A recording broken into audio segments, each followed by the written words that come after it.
じゃあ、いきます。はい、よろしくお願いします。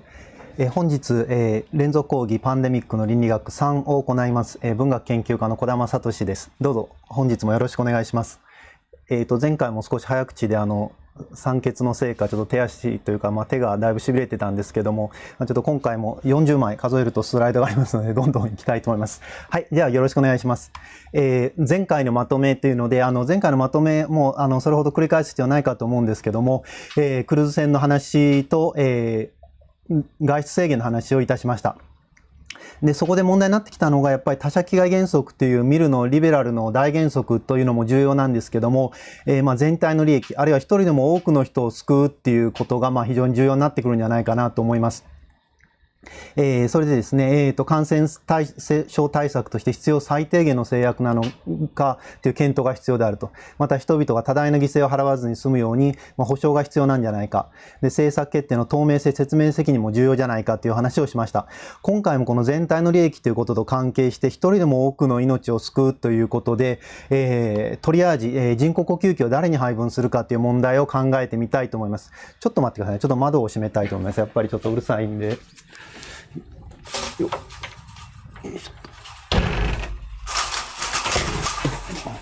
はい、すみません。いきます。それでですね、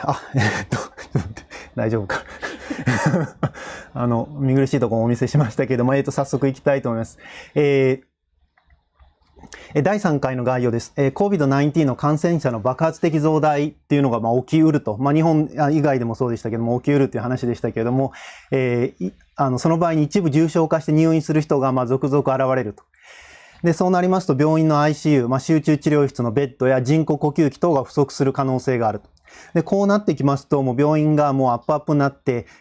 もう誰に優先的に、人工呼吸器等を提供するかというトリアージが問題になります。で、現在そのトリアージが、日本でも海外でも、命の選別として問題になっていると思うんですけれども、これをどのように考えるかということを考えたいと思います。はい、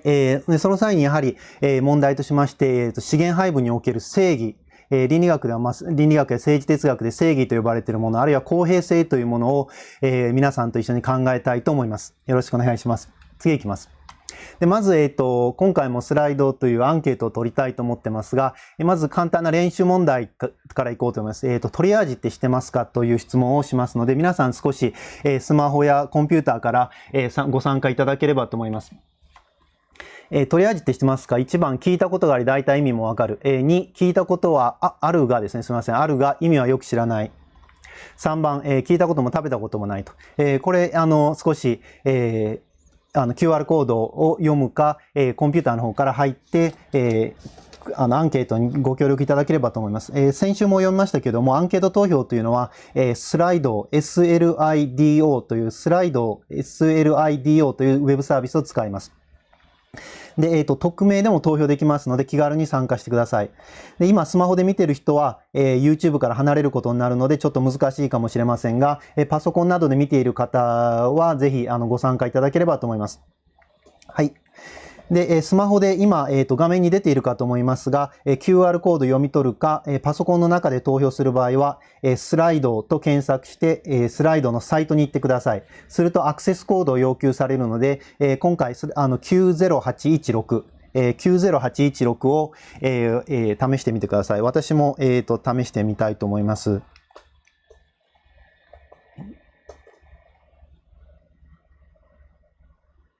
はい。はい、よろしくお願いします。私も、やってみました。はい、聞いたことも食べたこともないという方も結構1割程度今いらっしゃるようですが、ぜひご参加いただければと思います。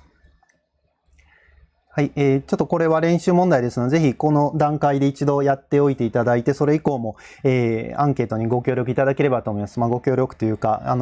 様子を見るという意味で、皆さんがどういうふうなご意見を持っているか様子を見るという意味で、ご参加いただければと思います。よろしいですかね。はい、7割、8割近くの方がトリアージっていうのを聞いて、大体意味もわかるというふうにお答えになっているかと思います。1割ぐらいが聞いたことはないが、あるが意味はよく知らない。また、また1割ぐらいが聞いたことも食べたこともないというふうに答えられているかと思います。はい、じゃあ次に行きたいと思います。トリアージって何かというので、いろんな定義あるかと思いますけど、ここではジョンセンの簡単な説明を見ておきます。危機的状況において医療資源を最も有効な仕方で用いるために病人、怪我人、また負傷した兵士などを分類する実践のことだと。トリアージというのは、フランス語で選別という、トリエール、選別するという言葉から、来ているものです。ですので、トリアージか、トリアージュというふうに書かれることもあるかと思います。で、日本では、阪神淡路大震災以降に問題になって、特に最近ともう15年前になりますけども、大規模なトリアージとしては2005年の JR 福知山線の脱線事故の話がありました。これでは負傷者が562名、死者が107名というので非常に大きな災害だったということがあります。その場合に問題になりますのは、大勢の負傷者が出て順番にしか病院に運べないと、一度には運べないという状況である。でまた病院に運んだとしても手術も一度にはできないという状況だと。でこの時に、たくさんの人が、集まってきて、早く病院に連れて行ってほしいと、いうわけですけど、どのように、選別、トリアージするかということが問題になります。ここでちょっと、まだ、引き続き、比較的練習として、考えてみてほしい問題があります。次に参ります。災害医療において、怪我人の搬送、治療の優先順位、搬送というのは病院に送ることですが、搬送、治療の優先順位をどうつけたらいいか。これ少し考えてみてください。1番、重症者を優先し、軽症者を後回しにする。2番、くじ引きで決める。3番、先着順にする。4番、一番お金を出せる人を優先する。はい、いかがでしょうか。スライドで、アンケート投票をしていただければと思います。私もちょっとやってみたいと思います。はい。はい、スライド、使い方はわかりますでしょうか。ウェブ、QR コードを読み取るか、あるいは、スライドと検索してから、ここにアクセスコード90816を入れていただければと思います。はい、ありがとうございます。今、250名ぐらいの方が、260名ぐらいの方が、投票していただいてくれてますが、97% の方は重症者を優先し、軽症者を後回しにするというふうに選んでいただいてます。2番が 1% くじ引きで決める。3番先着順にする。4番一番お金出せる人を優先する。これが一番そのリバタリアン的な、発想ですけども、一番、そういう方もいますが、96% の方は、重症者を優先し、軽症者を後回しにすると書いておられます。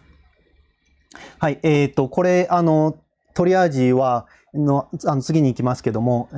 よろしいですかね。次のに行きますが、トリアージ、災害時のトリアージっていうのは先ほど言いましたように、阪神淡路大震災以降、日本でも議論されるようになってきましたけど、非常に議論されていると思いますけども、これについては定番の答えが存在します。で災害時のトリアージはトリアージタグというのを4つに分けて赤、黄色、緑、黒に分けて、順番に搬送治療を行うというふうに、普通はしております。で赤っていうのは重症者でこれ早く治療しないと死んでしまうという人に赤いタグをつけて、病院に早く送り手術をすると。で黄色っていうのは骨が折れてるかもしれませんけど応急処置をしておけばしばらく待てるというレベルの、怪我人。この人たちは赤の人が進んでから行くというふうに待ってもらうという群です。グループです。で、緑っていうのは、さらに軽症な人で、歩いて病院行けるだとか、なんていうか、他の人に比べれば怪我は大したことないということで待つということであります。で、最後の黒っていうのはもう蘇生しても、もう即死であるか蘇生してももう生きる見込みが、ないというので、黒タグっていうのは死亡している人、あるいはもう心肺蘇生をする、ことを、他の人を優先するために心肺蘇生をすることを、しないという、そういう人に黒タグをつけるということであります。でこういう形で優先順位をつけるということが、合意として得られていると思います。比較的答えがあるものであります。で問題は黄色とか、いやいや私怪我して骨折れてんのになんで早く病院連れてきてくれないんだ、不平等だろうというような人がいたらどうするか、どう考えるかということです。皆さんどう考えますでしょうか。でそれで先ほどありましたように、その重症者を早く送るっていうのが、重要なんじゃないかというふうに考えられるわけですね。で、トリアージの正当化が一般に、こういうふうに例えばなされてます。日本でもいろいろ見るとこういうことが書いてあります。トリアージっていうのはなんで正当化できるかと。こういうふうに書いてます。これはどこですか？大阪医師会の、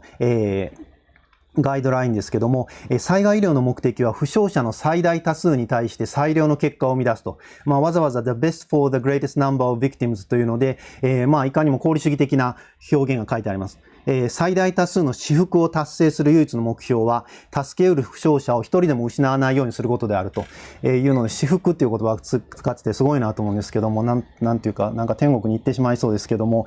こういう言葉で正当化をしているわけであります。はい。この作業を行うための最初のプロセスがトリアージだというわけであります。ですので、よく言われるんですけど、最大救命っていうのが重要な目標になっているかと思います。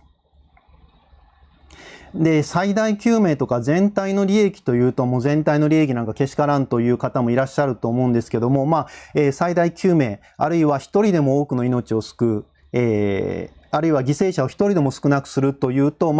納得する人もいるんじゃないかと思います。けど、やっぱりその、根本的な発想は、より多くの人、できるだけ多くの人を助けるという、よく言われる功利主義的な発想だというふうに言われるところであります。はい、次行きます。そこでですね、ただ、常にこれで大丈夫なんだろうかということを考える必要があります。今の、話で問題になってくるのは公平、一体そのトリアージというのは公平なルールと言えるんだろうかという問題です。でそこでその平等と公平、また正義とはどういうことかということについてちょっと考える必要があります。はい。災害医療のトリアージについては、この今、先ほど重症度っていうので、緊急性、緊急のニーズ、医療ニーズに応じた順位付けが、普通は公平と考えられていると思います。皆さんの中には、いやいや、お金持ちの人が先行った方が公平なんじゃないかとか、くじの方が公平なんじゃないかという考える人もいるかと思います。ただ、災害医療のトリアージでは、先ほどのものが、通常は公平と考えられていると思います。それでその、公平、平等と公平っていう問題ちょっと考える必要があると思うんですけども、この平等か公平かっていうのは難しい問題で、常に同じことを指すわけではないんじゃないかと思います。例えば、平等だけど不公平。あるいは不平等だけど公平だっていうような状況も出てくるんじゃないかと思います。例えば、先日、倫理学の私がいる教室でも、納涼会をしたんですけども、納涼会するときに誰がどれだけお金払うかっていうのは常に倫理学研究室は大きな問題になる正義の問題なんですけども、やっぱり参加者全員が同じだけ払うっていうのは、平等、普通に考えられる平等だと思うんですけども、いや、それは違うやろうと、給料たくさんもらってる人とか、バイトはちょっとあれなんですけども、給料たくさんもらってる人とか、年上の人が、たくさん払う方が、公平なんじゃないかと。その場合は、みんなが同じだけ払うのではないという意味で不平等なんですけども、公平だというふうに考えられるわけです。また累進課税だとか消費税だとかいう問題もあるかと思います。消費税っていうのは、基本的に皆さん 10%、軽減税率と除けば 10% 今払ってると思うんですけども、それは平等だけど、やっぱ貧しい人にとっては不公平な結果になるんじゃないか。累進課税の方が所得税のような累進課税も、それも税率の問題もありますが、それはたくさんお金を所得が大きい人ほどたくさんお金を払うけども、その方が公平なんじゃないかというふうに考えられるわけです。ですので平等と公平っていうのは常に同じではないというふうに言えます。あと正義と公平ということがありますが、今回分配における正義っていうのは通常は公平、フェアネスと呼ばれますが、フェアネスとジャスティスというのはこの文脈では普通は同じだっていうふうに使われると思います。で、こういう話は、正義の話は、ちょっと前にマイケル・サンデルっていうハーバードの先生が日本に来てから、いろいろ議論してたんで、正義の話を覚えている方もいらっしゃるかと思います。今回もサンデルを NHK か民放が読んだらいいと思うんですけども、なかなか時間がないのか読んでないんじゃないかと思います。オンラインであれば安く済むんじゃないかと思うので、声をかけて正義について議論してもらったらいいんじゃないかなと思ってるんですけども。それはともかく、正義の理論っていうのはいろいろあるんですけども、ここではちょっと時間がないのに、一つだけその公平に決めるための手続きっていう話を、しておこうと思います。公平さってさっきのお金の話、お金たくさん払った方が、先に優先された方がいいんじゃないかとか、いろいろその公平さは議論になるところです。で、価値が多元化した社会において公平さって本当に決められるんだろうかっていうのは議論になるところなんですけども、一つその、手続きを、しっかりすることで、何が公平かっていうことを決めようという発想があります。それが公平を決めるための手続き、あるいは手続き的正義と呼ばれるような問題です。で、この話が一番その、特に今日有名にした一人が、やはりジョン・ロールズかと思います。で、ジョン・ロールズもハーバードの先生でしたけども、これ無知のベールという話があります。で、ジョン・ロールズの、正義論っていう本があって、これはその非常に分厚い本で、危険な本なんですけども、これで殴られると死んでしまうので、なるべく、遠くに置いといた方がいいと思うんですけども、あんまりそういうことを言うと、営業妨害だと言われるので、あんまり言わない方がいいかもしれませんけども、この本の中で、いろいろ議論がある本で、私もたくさん良くないところあると思うんですけど、唯一というと怒られますけども、非常にいい話をしていて、それがその無知のベールの話です。で、無知のベールって一体何かっていうので、これは無知のベールの背後で決めるっていう発想を、みんなでやる意思決定を無知のベールの背後で決めようっていう発想をロールズはしています。で、ここで、読みますけれども、誰も社会における自分の境遇、階級の地位や社会的身分について知らないばかりでなく、持って生まれた資産や能力、知性、体力、その他の、分配分布においてどれほどの不運を被っているかについても知っていない。さらに各人の善の構想や各々に特有な心理的成功も知らない。正義の諸原理は無知のベールに覆われた状態のままで選択されるということを言っています。ですので皆さんが、金持ちかどうかわかんない。自分が大怪我してるかどうかもわかんない。男性か女性かもわからない。いろんな、状況をわからないという、そういう無知のベールというのは、その背後で決めるということをすると、上手に、公平な決定ができるんだということを言います。これは、言い方を変えますと、あらゆる立場に立って考える必要性っていうのを強調しているわけです。私だとどうしても自分で決定すると、その大学教員に有利な立場で考えてしまうかもしれない。ただ、無知のベールの背後で考えると、自分が大学教員でない場合、にも、自分にとって公平なルールっていうのを決めようと思うだろうと。それを非常に一般化して、その皆さんが無知のベールの背後で考えることによって、あらゆる立場にとっても納得できる公平なルールを決められるんじゃないかっていう発想であります。で、皆さんも今回その公平さということを考える上で、ロールズの問題はこれを一人でやると功利主義はダメになるだろうと、功利主義のルールっていうのは出ないだろうというので、一人でやると問題があると思いますけど、皆さん、議論する中で自分の立場だけでなくてあらゆる立場を考える。で、皆さん議論をしていくことでその公平さっていうのを決めるっていうことが重要なんじゃないかと思います。ちょっと話が長くなりましたが、次行きたいと思います。で、ちょっとさらに練習問題になりますけども、一体じゃあ例えばですね、今回特別の給付金っていうので、一律、国民、一人一人に10万円を給付するっていうことになりましたけども、これは相当平等な、政策だと思うんですけども、これ一体皆さん公平だと思うでしょうか？どのように考えるか聞かせていただければと思います。はい。すいません。これ平等で公平だと思うでしょうか？あるいは、平等は平等だけど必要に応じて配分してないので、公平じゃないと思うでしょうか？で、その他チャットに書いていただければと思います。後で検討したいと思います。もう、もらってしまったんで、平等は平等だっていうのはなかなか言いにくいかもしれませんけども、いろんな人の立場に立って本当にこれを公平と考えるかということを言っていただければと思います。それでは、私もちょっとスライドで投票してみたいと思います。いけますかね？もうすでに参加していらっしゃると思いますけども、QR コードに変えてもらっていいですかね？なってますかね？ちょっとずれてるのか。はい、90816 の、アクセスコードで参加できると思いますけど、スライドで、参加していただければと思います。はい、いかがでしょうか？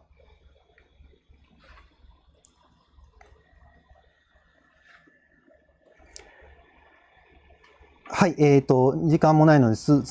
ぐ行きますけど、だいたい300人ぐらいが投票していただいて、1割、12% が平等で公平だと思う。2番で 82%、8割が、平等は平等だけど必要に応じて配分していないので公平じゃないと思う。3がその他チャットに書いてくださいで 5% ぐらいがそちらに選んでいただいている人がいると思います。8割方が、2を選んでいるという状況です。1割が、1番という状況です。ありがとうございます。例えばこういう問題ですね。すぐこれ答え出さないですし、あんまりなんか言うとどっかから目をつけられたら困るので、もうこのぐらいにしておきたいと思います。その次に、さらに、問題に行きたいと思います。はい。もう一つ、平等か公平かっていうので、アベノマスクの問題について、ちょっと考えてもらいたいと思います。はい。これ各世帯に、2つずつ、くれるという、いうことを、していたと思います。これは多分、国が我々にその資源配分の、公平さについて考えるために、どこにも2つ送って、6人ぐらい家族いる人たちは、その中で公平に決めろという練習問題を国が出してくれたんじゃないかと思うんですけども、これについて皆さんどういうふうに思うでしょうか。先ほどとほとんど質問は一緒です。1番は、平等で公平だと思う。2番は、平等だが、必要に応じて配った方が公平だと思う。3番、世帯によって人数が違うので平等でも公平でもないと思う。4番、その他チャットにとしております。これも少し、考えてください。ここまで、練習問題だと思って、お付き合いいただければと思います。はい。はい。じゃあ次に、アンケート投票を、次のやつですね、していただければと思います。ちょっともし、ウェブでサイトから入っていただいている方は、投票番号が変わっております。64371になっているので、気をつけていただければと思いますが、合ってますかね。はい。アベノマスクの問題についても書いていただければと思います。出てますかね。まだ。はい。はい、出てます。もう一回やって、今こっちは出てます。はい。そうか。はい。そうか、番号を変える必要があると思います。スマホでやっていただいている方は、番号が、違うと思いますので、これはスイッチイベントにするんですかね。ここですね。はい。スイッチイベントを、押していただいて、64371。ちょっと難しいかもしれませんけども、よろしくお願いします。左上の3つの線の、方から、スイッチイベントっていうのを押していただいて、番号は64371になると思います。今、ウェブの方から、YouTube の方では QR コードが見えますので、QR コードで、から入ると、簡単に入れるかと思います。はい、ありがとうございます。今、参加者が280名ぐらいで、7割の方は3の世帯によって人数が違うので平等でも公平でもないと思う。2割の方が2番で平等だが必要に応じて配った方が公平だと思う。はい。それで、5% の方が1番平等で公平だと思う。で、同じぐらい 5% がその他を、4番を選んでいただいています。チャットに入れていただければ、後でお答えできる範囲、時間のある範囲でお答えしたいと思っております。よろしいですかね。はい。はい、ありがとうございます。これも、もう、私が答えを、言うことはないですけども、こういうふうに、やっぱりその平等と公平さっていうのは、ズレがある。同じ時もあるとは思うんですけども、ズレがあるというふうに思われます。はい。それで、本題に入っていくんですけども、だいぶやっちゃいましたけども、本題に入っていくんですけども、トリアージっていうのが先ほども言いましたように、命の選別として問題になっていると。で、どう考えたらいいのか。で、何に応じて順位付けするのは公平なのかっていうことを考える必要があります。それは生存の可能性、先ほどの病院に送るっていう時の生存の可能性なのか、あるいは余命の長さなのか、待機順とかくじの順番なのかということを考える必要があります。はい。で、ここから、かなり、シビアな問題になりますので、お答えになりたくない方はお答えになる必要はありませんが、重要な質問をしたいと思います。今回の、人工呼吸器の配分等で問題になっている問題です。日本では幸いそこまで問題になってないと思いますけども、問題になり得た問題であります。で、次のような問題です。2人の重症患者がいて、いずれも人工呼吸器をつけないと間もなく死ぬと予想されますと。で、資源の制約から1人にしか提供できませんと。患者の特徴からすると、呼吸器をつけた場合の患者 A の生存可能性は約8割。患者 B の生存可能性は約2割です。どちらに呼吸器をつけるのが公平と考えられるでしょうかということであります。で、この特徴についてはあえて述べてませんけども、これだけの情報から皆さんが選ぶとするとどうするでしょうか。はい、1番、生存可能性の高い患者 A につける。2番、これ正確には患者 B につけるという選択肢も選ぶべきあるかもしれませんけども、ちょっとそれを出しておりません。2番、選べないのでくじ引きで決める。3番、一番お金を出せる人を優先する。4番、日本ではこんなことは起きないので、そもそも考える必要はない。5番、わからない、その他チャットにということであります。はい、これについて、お答えになりたくないという方はもちろんお答える必要はありませんので、スライドの方で、やってみていただければと思います。先ほどの、64371の番号なんですけど、もう一度選んでいれば、すぐに切り替わるかと思います。はい、では、よろしくお願いします。ちょっと患者 B につけるという選択肢は、この情報からは、普通は選ばないかなと思って出してないんですけども、もしそれが、あるはずだと思う方は、5のわからない、その他の方で入れて、チャットの方にその理由を書いておいていただければと思います。はい、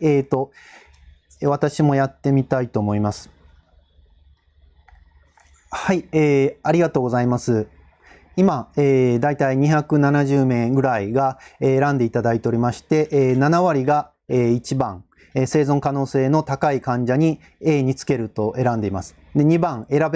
が1割ぐらいが選べないのでくじで決める。3番、一番お金を出せる人を優先するが 3%。4番、日本ではこんなこと起きないので考える必要はない。これ 0% になっています。5番、わからない、その他っていうので、これ結構多いですね。2割が、わからない、その他を選んでくれています。はい、もし何か質問や、その5番を選んだ理由があればチャットにお書きください。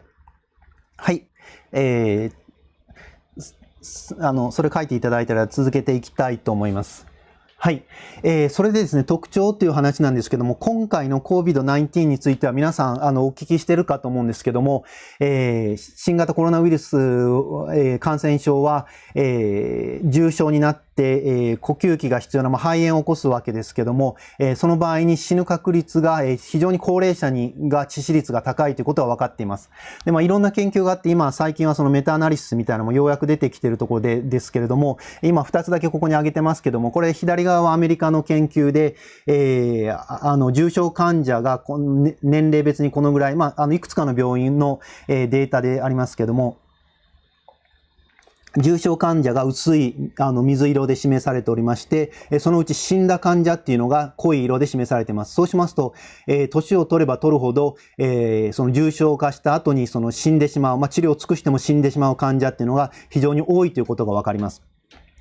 もう80代になるともう8割ぐらい、90代になるとほとんどの患者が死んでしまうことになります。で、右側はこれはNHS のイギリスのデータでやっぱり重症患者を6000人ぐらいを、NHS は全国組織なのですごくデータが集まってくるんですけど、6000人ぐらいを調べたものであります。これはもうちょっと詳しく言いませんけども、年齢60歳を基準にどれだけ死ぬ確率が高いか示されています。で、その性別とかエスニシティ、貧困度、BMI、介護の有無、免疫不全等で調整をかけた上でも、このぐらい違うと。60歳と、40歳と、例えば、40歳と60歳ではもう半分以下、40代の人より60代の方が2倍死ぬ可能性が高い。60代に比べると80代はもう4倍ぐらい死ぬ可能性が高いということになります。一般に大体、次のスライドに行きたいと思います。ただこれは重症患者における比較です。次は日本のスライドですけども、次のスライドですけども、日本の患者ではどうかっていうので、日本はこれは患者数全体ですけれども、感染確定者全体にですけども、例えば40から49歳、私の層と80歳以上だと、100倍致死率が違うということが分かっています。これは重症者が関係ないので、まず、重症じゃなくて感染した人の中での、致死率ですから、かなり母数が多いわけですけども、感染した人の中での致死率っていうのは、かなりその年齢によって違うっていうのがわかります。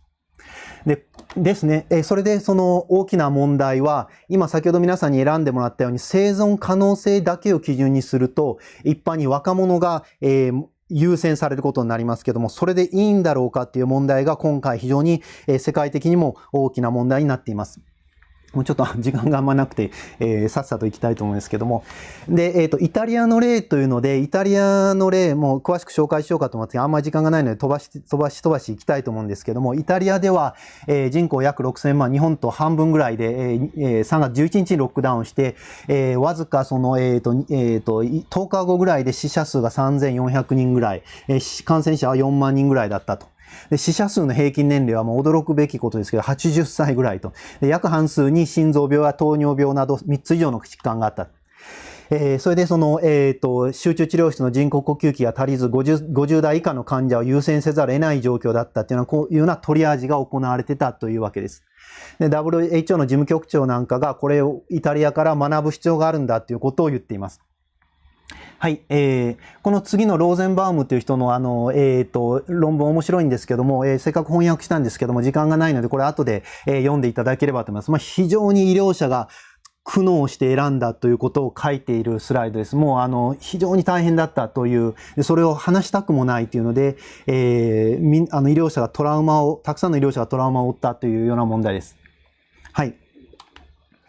で、それを、その時に3月16日には、イタリアでは、ガイドラインがある学会から出て、その中では年齢制限をやって叱るべきだということが言われていました。それで、それは、最大多数の人々に対する利益を最大化するためにやらなきゃいけないんだということが言われていて、これも国内でも批判されますし、功利主義的だと議論になったところであります。で非常にその高齢者は、ICU に入っても、回復する見込みが低い。またその非常に長期にわたって入る可能性があって、そうすると他の人たちに、治療が提供できなくなる可能性がある。ですので、場合によってはそのトリアージということで、呼吸器をつけることをやめるべきだ。あるいは場合によっては呼吸器を外すべきだということが提案されていました。で、皆さんどう考えますでしょうか？一体年齢によるトリアージは差別なのか、あるいはこれは公平なのかということであります。先ほどのそのロールズのその無知のベールということも考えながら、自分が高齢者だったらどう考えるのか、あるいは自分が若者だったらどう考えるのかということも考えながら考えていただきたいと思います。で、トリアージは一体これ、差別なのかっていうので、アメリカの米国社会福祉省は、州によっては、高齢者だけじゃなくて、例えば知的障害者は後回しにしてよいとかいうことを書いてる、ガイドラインに書いてるところもあって、大きな問題になりました。で、アメリカの保健社会福祉省というのは厚労省に当たるところですけど、ここの公民権局、シビルライツの、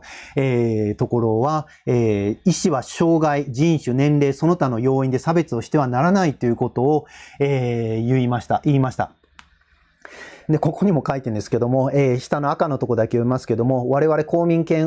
のアメリカの公民権法は、すべての人間の生命が持つ等しい尊厳を、容赦のない功利主義から守ってるんだということで、功利主義けしからんというので、こういうことを言ったわけであります。次に行きます。ただ、ここは議論があるところで、例えばイギリスの医師会の倫理ガイダンスは次のように言っています。直接的に年齢で差別することはダメだけれども、間接的な差別は許されると。間接的な差別は許される。間接的差別っていうのは何かと言いますと、簡単に言いますと、年齢そのものを理由に、あの人は年寄りだから呼吸器をつけちゃダメっていうんじゃないと。けど、年寄りっていうのはそもそも生存可能性が低いと。生存可能性が低いグループっていうのと年寄りというグループはかなり重なるところがあるので、生存可能性を基準にしたときに、圧倒的に高齢者が人工呼吸器をつけないっていう可能性がある。その場合は正当化できるんだというふうに言います。ですので、直接的に年齢そのものによって区別するっていうのはおかしい差別だけれども、生存可能性ということを考えたときに、圧倒的に多数が高齢者であったとしても、それは公平な区別として許されるんだということを言っていました。で、これに対する批判もあったんですけども、こういうことを言うわけであります。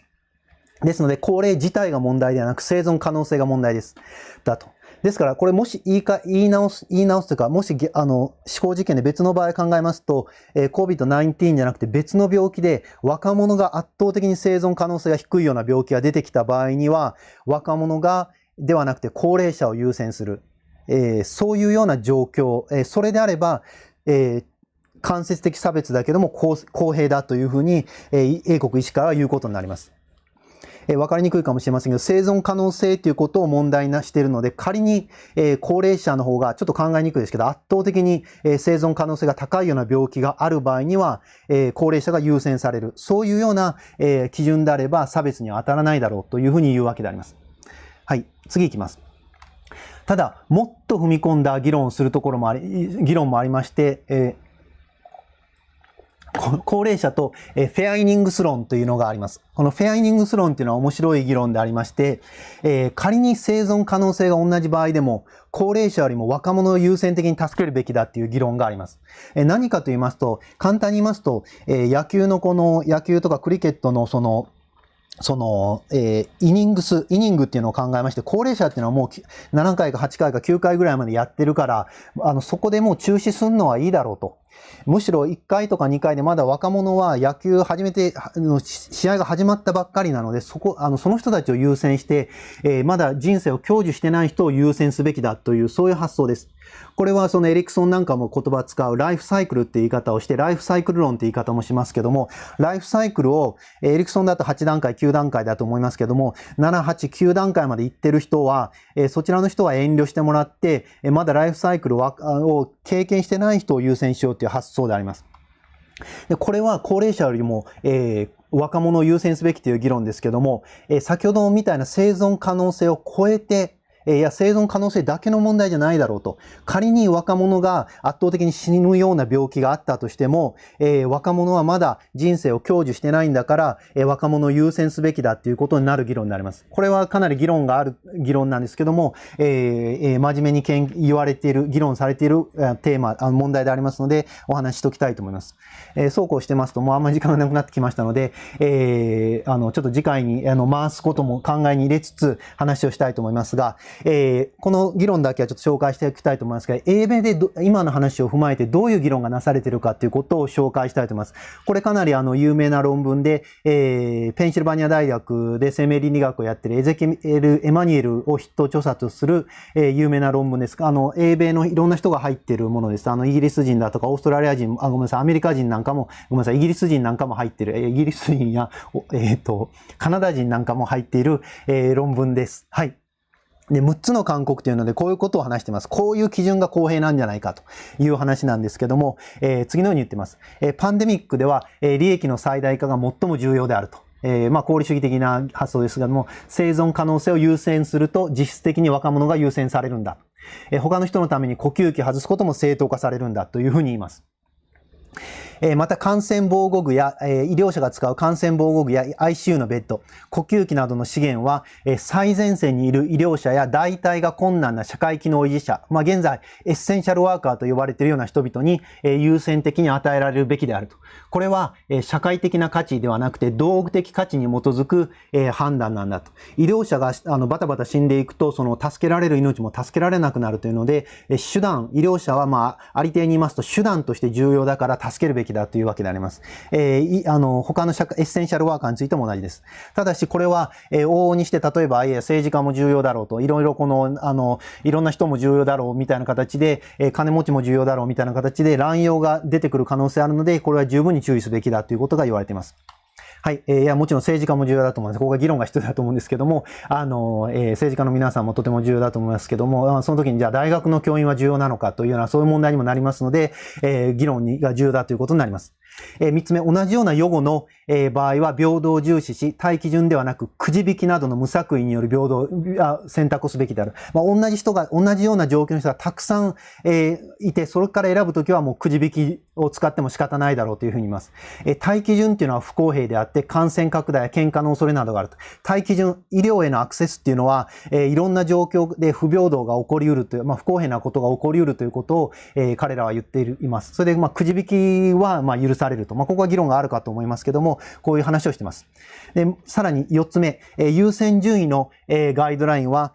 介入の種類によって、異なるべきである。また、科学的エビデンスの変化によって変更すべきであると。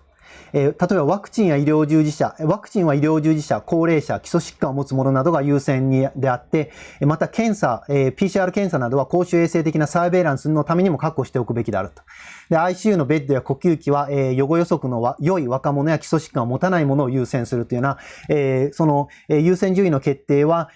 その何を配るかによって変わるということを言っています。はい。また、5つ目。これはあんまり重要でないかもしれませんが、COVID-19 の、研究参加者、臨床試験に参加するような人は、治療等の介入においていくらか優先されて叱るべきじゃないかということを言っています。はい。6つ目。COVID-19 の患者とそれ以外の疾患の患者で医療資源の配分に差をつけることは認められない。これは、COVID-19 の患者以外の患者をどうするかという問題で、その時には差をつけるべきではないということを言っています。はい、ちょっと駆け足で恐縮なんですけども、ここで、提案されている配分の基準を大体、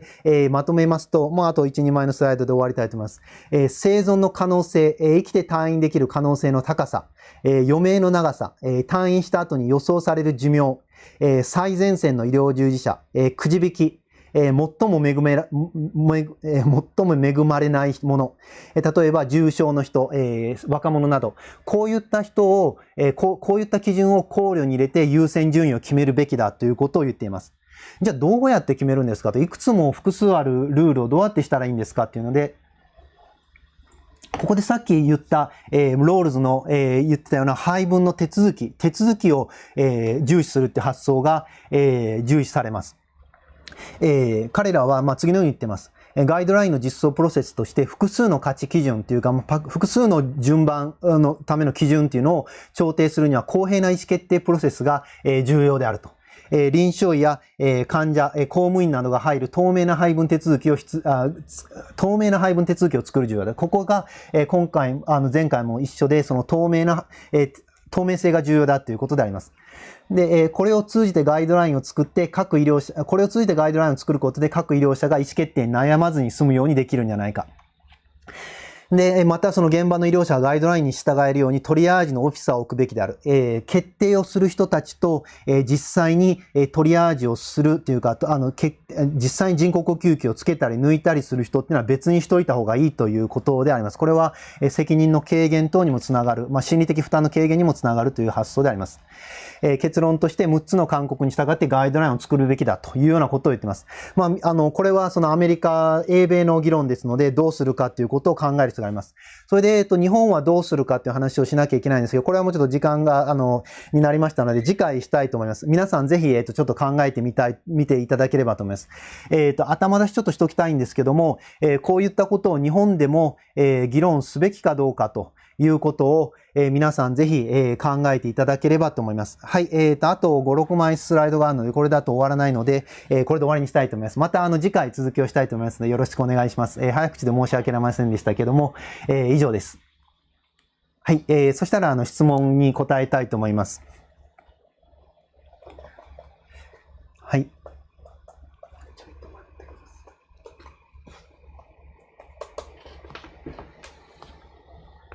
はい、ありがとうございます。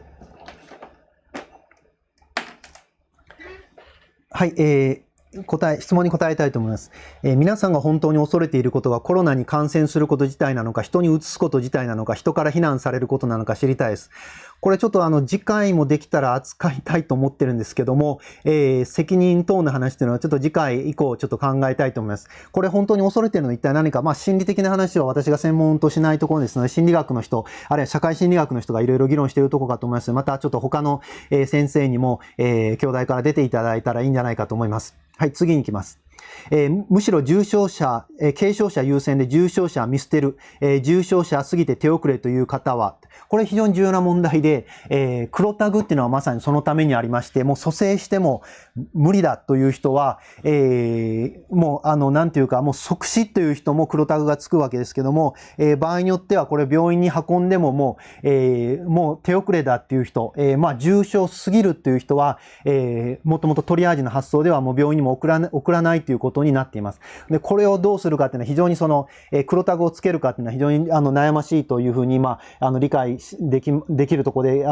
であります。ただ、やはり発想としまして赤をつけるのは病院に送って治療すれば、救命ができる可能性があるという人たちになります。次行きます。災害時の場合ですね、今回はどうでしょうか。これが非常に重要で、災害時、通常というとちょっと良くない語弊があると思うんですけども、たくさんの怪我人が出るような災害時と、今回のような国全体、あるいは県、国全体が非常時になるというような場合でどう違うようになるか。で、また次回も考えなきゃいけないんですけども、軽症、トリアージが、普通の災害時のトリアージだと黄色の人っていうのは待てるわけですけども、今回のような人工呼吸器つけるつけないというのはもう待てない、つけないっていうことは基本的に死ぬ場合ということになります。で、その時にどういう判断をすべきかというので非常に難しいということになります。はい、次行きます。選択を行うのが誰かというのも問題になりそうですね。これも次回言おうと思うんですけど、非常にクリティカルな重要な問題です。一体誰が行うのか、それが現場の医療者が決めて現場の医療者がやるのか、それとも先ほど言いましたようなトリアージのオフィサーみたいなのを立てて、その人が決定して、それに現場の医療者が従うのか、あるいはさらに大きな問題として、都道府県全体である種の判断を行うという必要もあると思います。これは次回言いますけども、非常事態っていうのがいつ発生するのか、いつから非常事態として考えるのかっていう問題があります。はい、これ次回言います。次です。生きている状態で黒タグになることはないということですね。助かる見込みはないけど、生きている限りは赤で対応するのかな。これは、私は医療者じゃないので、専門的には言えませんけども、定義というか、基本的な発想は、生きている限りはというよりは、蘇生の見込みがあるかないかで、赤か黒かが、決まることになります。はい、蘇生の見込みがあるかどうかということになりますので、仮に、生物学的な意味では生きていたとしても、蘇生の可能性がないとすると、黒タグということになります。はい、次いきます。選択4に近いかもしれませんが、現実に大統領とか搬送されたら最優先になるのではないでしょうかと。これは面白いところで、ボリス・ジョンソンが、イギリスの首相が送られた時は、NHS は同じように扱うというふうに言っていました。で、本当にそうだったのかっていうのは、本当、その場にいないとわからないですけども、国によって違うかもしれませんけれども、基本的には、誰が来ようと、平等に、あるいは今回の話だと公平な仕方で扱うということが重要になるんではないかと思います。はい、次いきます。10万円行き渡っていない人もいるので平等でない。これも私も最近知りましたけど、まだ9割にしか配分されていない、手に渡ってないということも聞いてますし、あるいはDV 等の問題があったかと思いますけど、DV 世帯という問題があったかと思いますけども、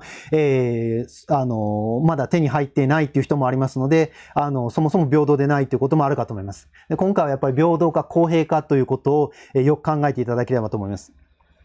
次いきます。世代を変えた平等感はないと思います。で、これが、難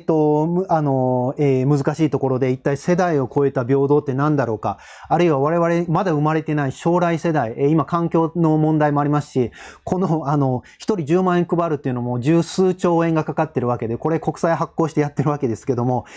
将来世代に、そんだけ、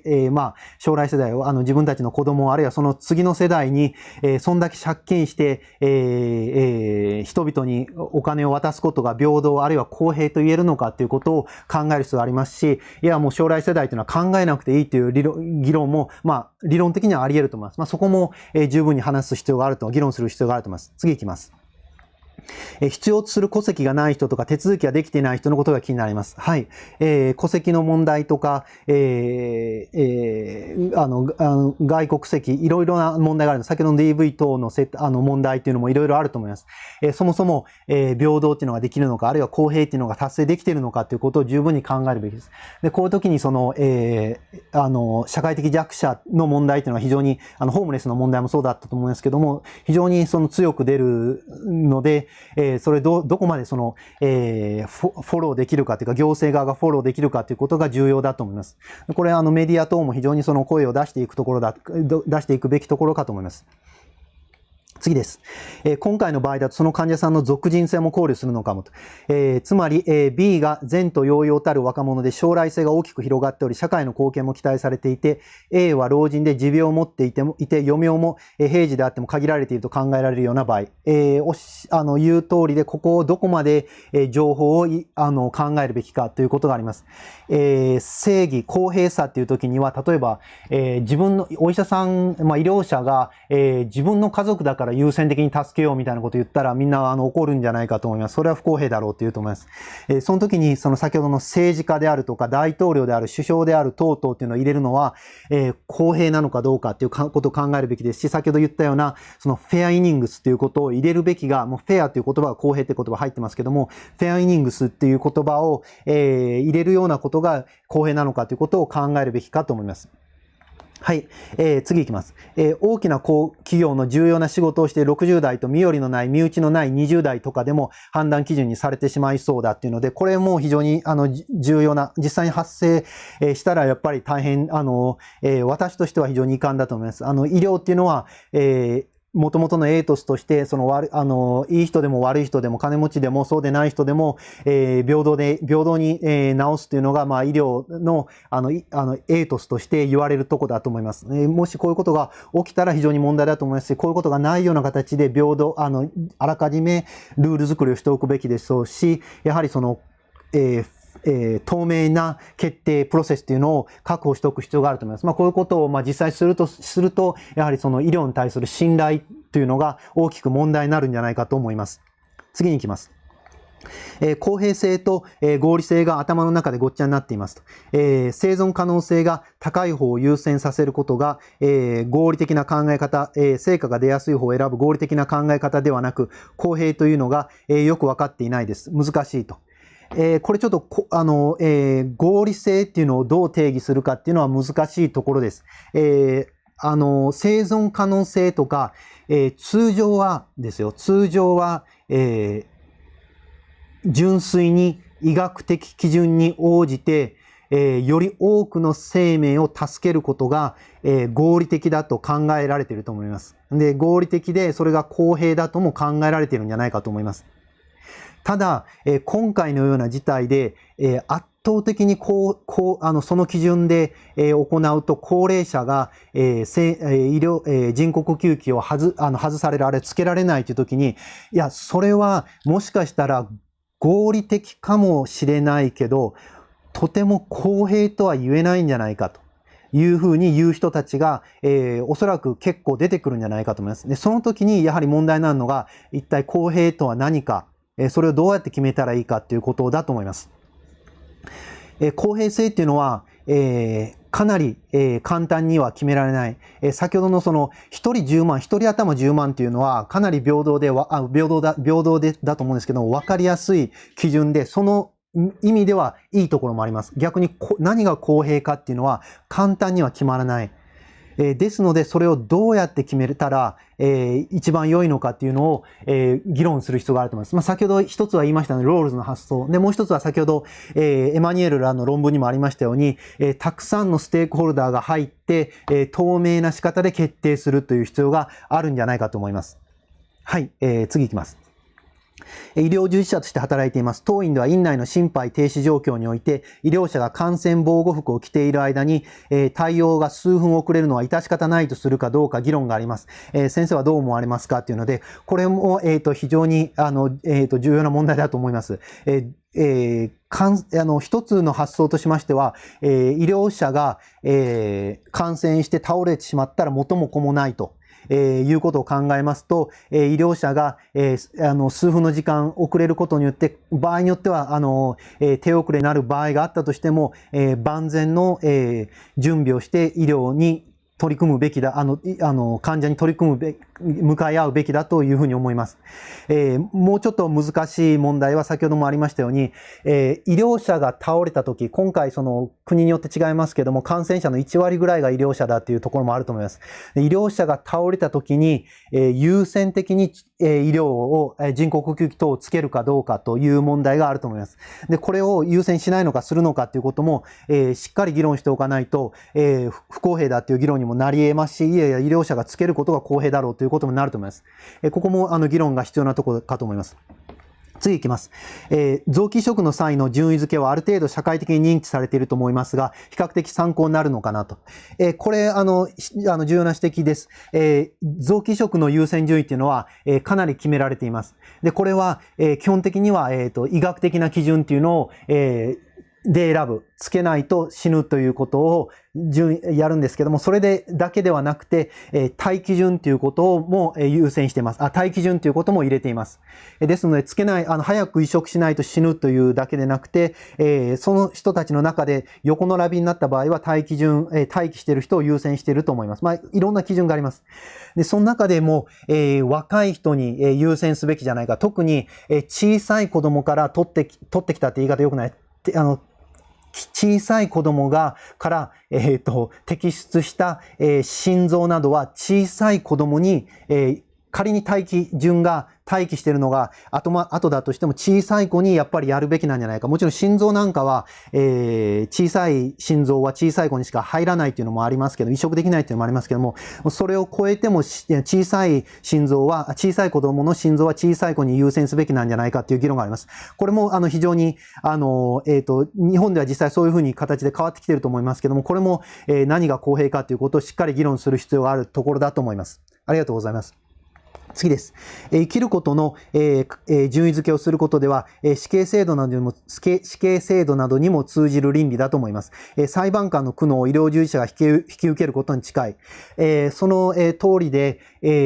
呼吸器を外して他の人につけるといったようなものは非常に大きな心理的負担があります。で、現在モラルディストレスというような言葉で、道徳的な苦悩、あるいは倫理的な苦悩という言葉で、例えばス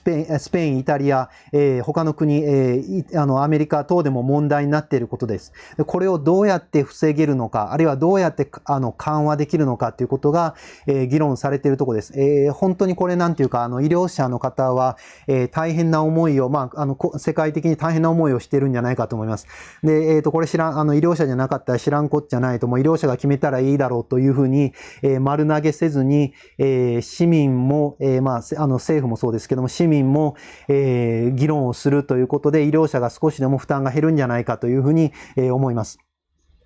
次いきます。死刑の時誰がボタンを押したかわからないようになっているというのを思い出した。ブラックボックスは最終的に人が守られるためにあるんだよねという。これもやはり心理的負担、あるいは責任感というのを和らげるためにあるというふうに言われているところであります。ありがとうございます。次いきます。トリアージオフィサーへのヘイトが凄まじいことになりそう。設置するとしたらどういう人を選べばいいんだろう。AI がすごく賢くなったら AI にオフィサーを任せても皆さんは OK だろうかと。これも議論すべきところだと思います。トリアージオフィサー誰が入るべきか。これやっぱり第三者的な市民も入るべきだと思いますし、医療者も入ってやるべきだと思います。これはトリアージっていうのは、いろんなところで、行われているものですから、そういったものを参考にして、やるべきかと思います。ヘイトみたいなことにならないように、市民もやっぱり守るべきだと思いますし、病院もそういう人を守るべきだというふうに思います。これは、必ずしも匿名にするかどうかっていう問題に限らない問題だと思います。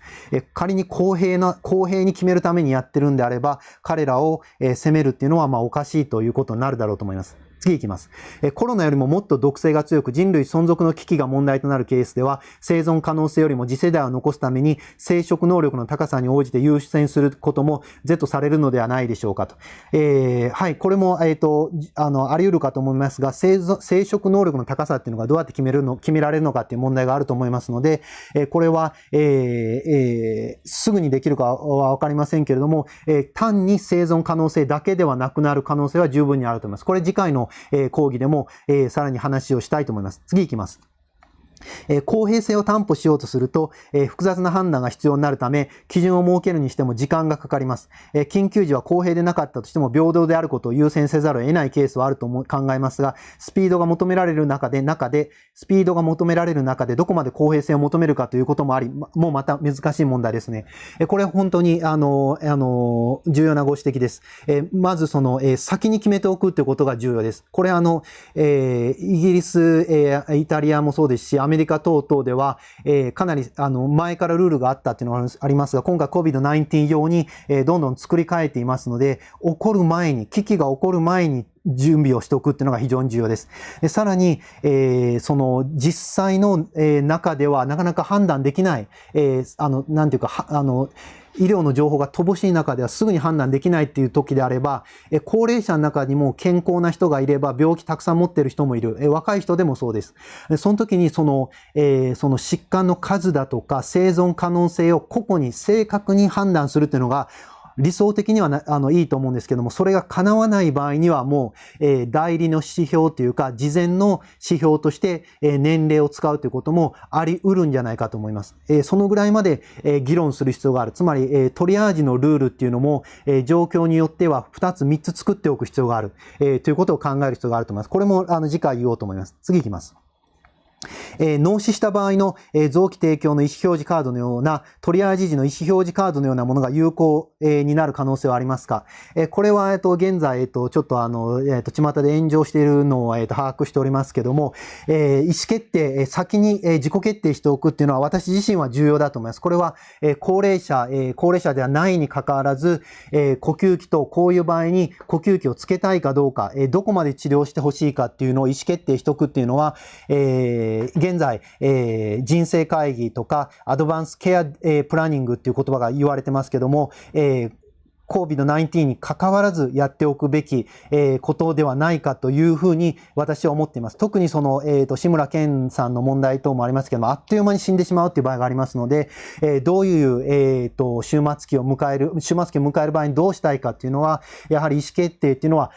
私自身は重要だというふうに思っております。これもまた次回言おうと思います。はい、ちょっと、時間なくなりましたので、最後に一つだけ読んで終わりにしたいと思います。トリアージで人工呼吸器対象者から漏れても、丁寧に扱ってもらえたら割と納得できると思うけど、対象から漏れたら存在の扱いになりそうで、それが怖いです。これもちゃんと決めとかないといけないところですけども、海外のガイドライン、また日本で提案されているガイドライン等でも、仮に治療が、人工呼吸器がなされない場合でも、もちろん場合によっては、意識がある場合もありますから、十分なケアがなされるべきである。緩和ケア等々の、十分な、いわゆるそのベーシックなケアっていうのはちゃんとされるべきであるということが、書かれているところであります。これ非常に重要な問題で、呼吸器選ばれなかった場合にどうするかということも、しっかり、議論しておく必要があると思います。はい、ちょっと、時間になりましたので、ここでは今、これで終わりにしたいと思います。また次回最初に、答えられたらお答えしたいと思います。はい、それではありがとうございました。また皆さん元気でまた次回お会いしたいと思います。さようなら。